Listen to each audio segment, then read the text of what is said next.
नमस्कार श्रोताओं, रेडियो जागो 90.4 एफएम में मैं अभय शंकर गौड़। आज स्टूडियो में हम आपकी मुलाकात करा रहे हैं और आपको रूबरू करा रहे हैं लखनऊ उच्च न्यायालय बार एसोसिएशन है, उसके पूर्व उपाध्यक्ष रवि प्रकाश मिश्रा जी। रवि प्रकाश मिश्रा जी, आपका स्वागत है रेडियो जागो 90.4 एफएम में। और खास बात यह है कि रवि प्रकाश मिश्रा हरदोई के ही शाहाबाद तहसील क्षेत्र के एक गाँव के रहने वाले हैं, तो आपका स्वागत है।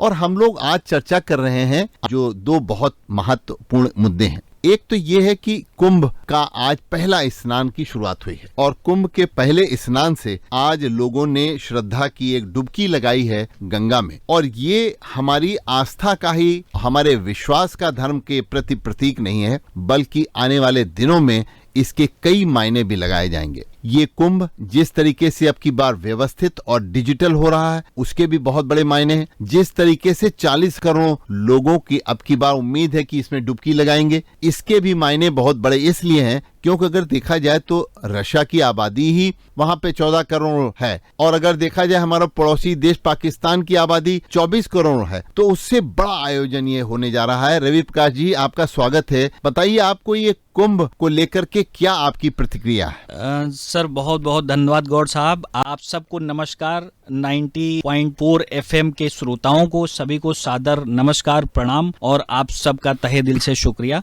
गौड़ साहब, आपने जो पहला सवाल मुझसे किया है कि ये आस्था का महाकुंभ जिसका ये भव्य एवं दिव्य आयोजन हो रहा है प्रयागराज में, तो सबसे पहले मैं इसके लिए तो यही कहूँगा आपसे कि ये वो महाकुंभ है जहाँ हम हिंदू, मुस्लिम, सिख, ईसाई, चाहे कोई भी हो, XYZ, किसी भी जाति, धर्म, वर्ग, विशेष समुदाय कहीं का भी हो, लेकिन सब वहाँ पे बराबर हैं। उस संगम में सब लोग एक तरह से एक साथ में सब लोग जाके आस्था के महापर्व कुंभ में डुबकी लगा रहे हैं, जो कि आपने कहीं ना कहीं फोटो में, वीडियो में, टीवी पे, हर जगह विभिन्न माध्यमों से जो भी सरकार के या व्यक्तिगत रूप से प्रसारित एवं प्रचारित किया जा रहा है, जैसे भी सब जगह आपने देखा होगा कि वहाँ कोई भी आदमी न ऊपर है न नीचे है, सब जाति, धर्म, विशेष समुदाय के लोग एक साथ महाकुंभ में आस्था के उस महापर्व को आनंदित करते हुए उसमें महाकुंभ में डुबकी लगा रहे हैं।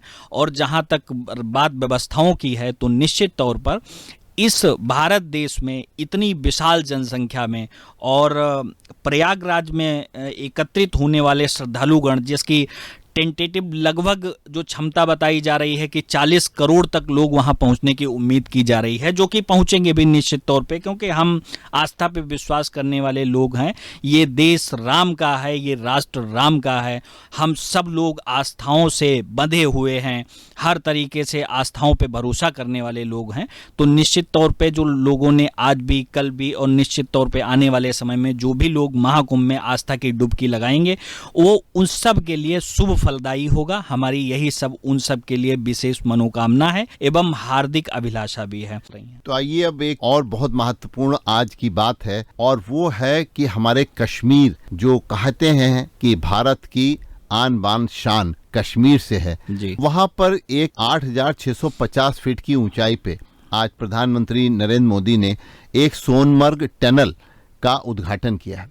तो ये सोनमर्ग टनल एक ऐसी हम लोगों के लिए एक बड़ी उपलब्धि मानी जा रही है कि जो सुरक्षा के दृष्टिकोण से भी, पर्यटन के दृष्टिकोण से भी, और मौसम में लेह तक पहुंचने के लिए जिस तरीके से मार्ग सुगम होगा। तो मिश्रा जी, ये जो आप एक विकास की नई आज इबादत लिखी गई है, और वो भी जम्मू कश्मीर जैसे दुर्गम क्षेत्र में, कैसे हम लोग जरा सा सर्दी यहाँ बर्दाश्त नहीं कर पाते हैं, वहाँ कैसे जिन मजदूरों ने उस टनल को बनाया, उन्होंने किन परिस्थितियों में, इतने जाड़े में, इतनी सर्दी में वो दुरूह कार्य किया होगा, क्या ये हमारे देश की एक उपलब्धि नहीं मानी जा सकती?